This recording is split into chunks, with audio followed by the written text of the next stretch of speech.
You're listening to West Coast Wednesday on the 128 DB Rock app, and I just love that I have this man with me right now. We played his music a couple of weeks ago. He has a brand new solo, I guess we could call it EP. EP, All there right. you go. But Rob Gallas, How you doing? thank you so much for joining me today. Thanks for having me. I appreciate it. All right, so Rob has a new EP. We're going to play something from that in a minute here, but Rob has a quite a resume of albums under his belt, and me and my friends all the way back to high school, not to say how old we are or something, but I want you to tell the story first. Let's go with Black and White World. Okay. So the band on Blonde Vinyl, 2 records. We could even play something from that if you want, but tell the story of Black and White World. I just loved that band when I was back then, and Sure. I'm crazy to hear this story. Sure. So Black and White World, I auditioned for Black and White World after I had I'd gotten kicked out of a cover band. Who covering who? We were doing Crowded House. We were doing, gosh, that's the only one I remember because that's the one I was having a difficult time singing. And they said I couldn't sing. So like K-rock type bands. Like K-rock, yeah. It was like K-rock type stuff. Alternative rock, whatever you want to classify it as. And it was one of the first bands I'd ever played in. And I was probably wasn't singing correctly, and I was having a hard time hitting the high notes, and it was just out of my range, some of the stuff. So anyway, that motivated me to, like, okay, what else is out there? So I picked up a recycler. Now I'm starting to show my age here. And in the recycler, they had an ad that said, singer wanted for a band influences the Cult, the Byrds, and REM. And I thought, well, that's cool. I go, you got the Cult, they're kind of edgy, and the Byrds, you got the harmonies going, and then REM has kind of got that modern sound. So I auditioned, I got the gig, and we ended up getting signed by Blonde Vinyl, and we did 2 albums with Blonde Vinyl, which was Mike Knott's label. So it ended up they ended up going bankrupt, I think, after the second album. So that was that. What were some of the bands that Black and White World would have played with or were friends with? Sure. Some of the bands we played with, let me see. We played with Dance House Children. We played with Scattered Few. We played with Prayer Chain. We played with Undercover. We played with Altar Boys. Just to name a few. Okay. Yeah. Now, when you played with Undercover... Brooks with Amy. How could I forget Oh, that? wow. We probably played Oh with my them the gosh. most, I think, yeah. I'm a super fan of them. Yeah. So, yeah, I got to play some of their music. So Chris is amazing. He's a great guy, yeah. So, wow. Oh, wow. I have chills. All right. So, was when you played with Undercover, is that where that relationship started, or? Yeah, and actually, Okay. we were playing Rock of Love in Redlands, and we were the first band, I think. I think it was us, then Prayer Chain, then Undercover, and we had a pretty good gig. Man, what a lineup. It was a lot of fun. It was a great show put on by John Schmaby, and I think Sim was moving away, the lead singer in Undercover at the time, and I think Joe Taylor had ended up catching the show, and he liked what he saw, and what I was doing, and Chuck Taylor was drumming for them at the time. Okay. So I'm sorry, Chuck Cummings. Yeah. Chuck Cummings was drumming for Undercover, and he was working at Blonde Vinyl. So there was that connection, because Black White World was on Blonde Vinyl. Mm. So Chuck hit me up and he said, "Hey, would you be interested? They got some gigs lined up in Germany and Amsterdam." And I said, "Heck yeah." So for Devotion, you just filled in like on those dates? Correct, yeah. So they were finishing up their tour with Devotion, and they were getting ready to go record another album, and that's when I got the opportunity to do one album with them, Forum. I did the Forum album with them. Yeah. But now you're doing your own solo stuff, and that's what we're here to talk about. So I've got a couple things going right now. So I'm not sure if you're aware, but I'm working with, I'm doing the solo stuff, Right. 3-song EP. And what kind of motivated me to do that is I've been working on an album with Jim Nicholson from Undercover. He's got a band called Moral Decay going. So we've done one album, and we're doing another album that is almost done. Michael Pritzel is doing the production from The Violent Burning, but it's just taken a long time. And I'm like, guys, I gotta do something. So they go for it. So I just doing some solo stuff on the side while waiting for this to come out. But it's going really well. I've got a lot of really good feedback on the solo stuff. I got some gigs lined up, and working with some people to get push it out there, so just having fun with it. do you want to play something from the EP, or do you want to play Moral Decay? I'd love to play something from the EP. A Rocker Dies Every Day. I'm not sure what you played before. That's the one I played. Okay. So yeah, we can play that again. If you want to play that, or my other favorite is One of Us. All right, well let's play A Rocker Dies Every Day. Okay. And just say a little bit of something about it, because it's a heavy song. I mean, it's heavy lyrics. So. Yeah, so A Rocker Dies Every Day, that all came about from a conversation I was having with some buddies, and I can't remember who it was at the time, but we've had a lot of icons die over the last 10, 15 years, and he said, man, it's like a rocker dies every day. And I'm like, light bulb went off, and I'm like, okay, I got to see if I can do something with that. So it's just a tribute to some of my rock and roll heroes. I reference Prince and Chris Cornell and Freddie Mercury, who was the first inspiration I ever had. Did you ever see Queen? I never saw Queen. I wish I had. Me too. Yeah. But I saw Prince. yeah, I didn't see Prince. Have not seen Prince, but yeah, I referenced Prince in there as well. Yeah. That's cool. Yeah. All right, this is A Rocker Dies Every Day on West Coast Wednesday, and we're here with Rob Gallas. We'll be back right after this.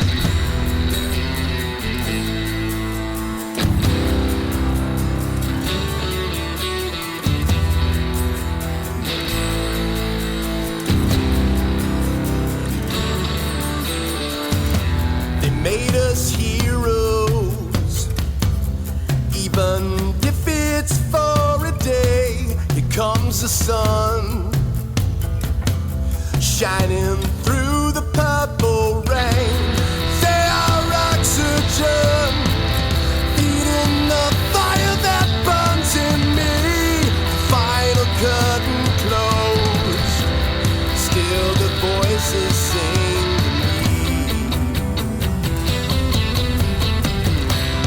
Rocker dies every day, the ones we love to imitate. Another sad day indeed, when they come to meet their fate. They're not immortal, still the music, it lives on.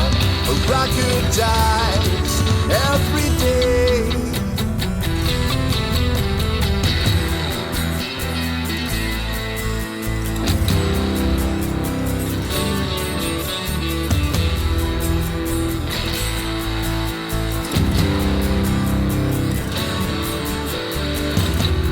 Black hole sun, one that's running down a dream, killer queen, dynamite every time you sings. They are oxygen when the world is choking me, and though the sun is set, still the songs breathe life in me. Rocker dies every day, the ones we love to imitate. Another sad day indeed, when they come to meet their fate. They're not immortal, still the music, it lives on, alive in spirit. Kindled souls, we sing their song.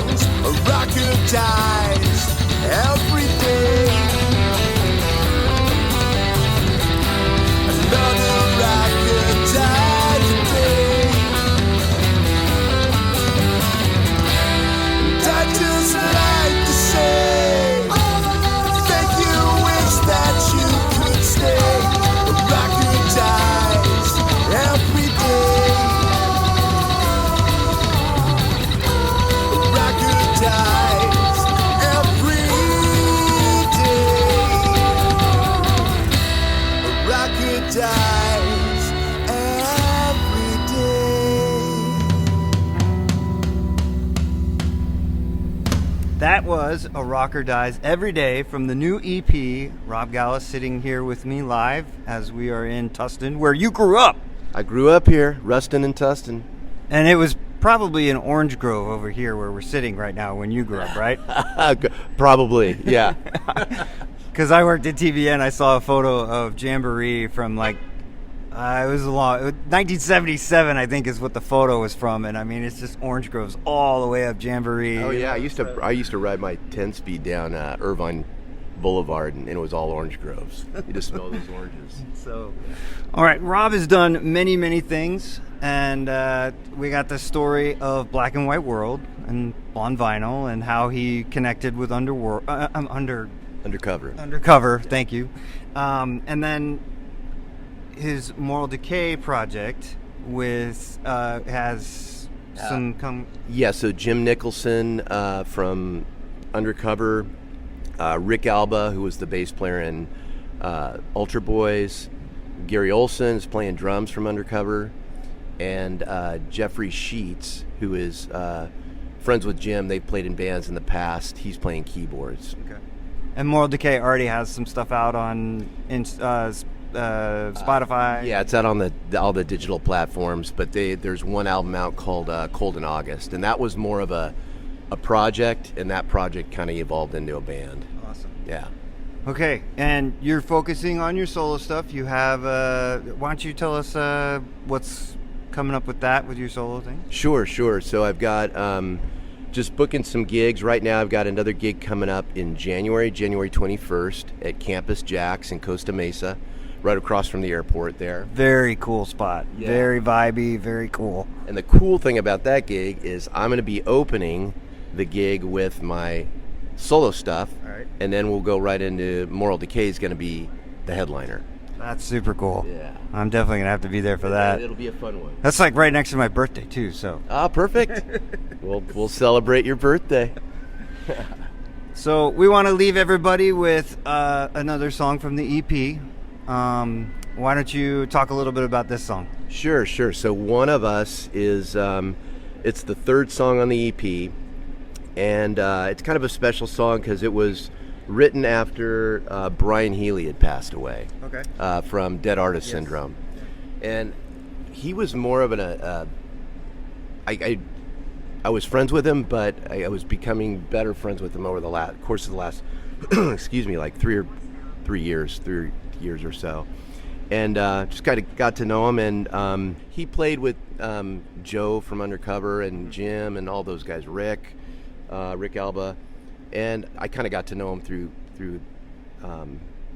those guys. And he'd come to, I play in a cover band called Straight 78. It's like funk, soul, and R&B, and he'd come out and see us play, and we just got to kind of got to know him a little better. And when he passed away, I was like, okay, that was kind of a blow, and I think he wasn't doing well. But long story short, it was a song that I started to write for him, but it ended up being a song that was, if you hear it, lyrically it speaks, I think it's pretty universal, speaks to everybody. Talks about how we all want to be loved, we all make mistakes, we all want to dance that dance, and you got to do it now because life is short, All right, well, this one's for Brian. Yeah, this is for Brian. Rob, thank you so much for stopping by West Coast Wednesday.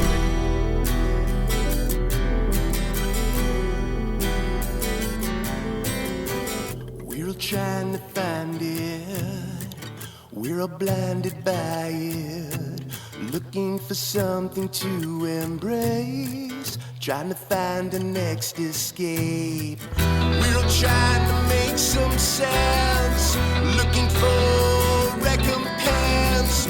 We get pushed out of the nest and left to figure out the rest. And there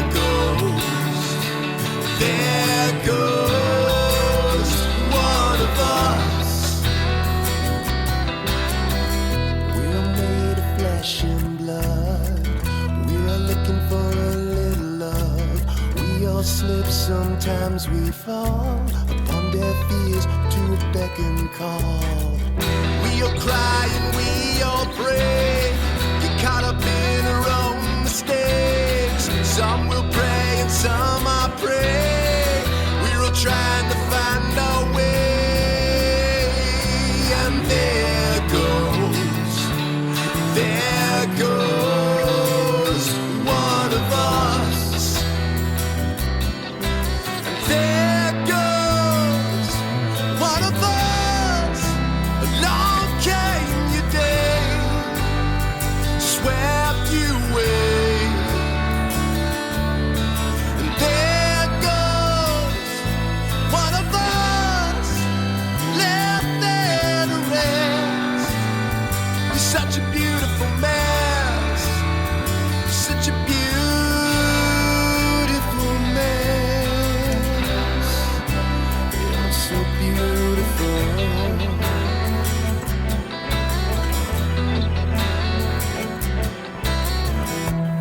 chance? Did you take the time to dance the dance?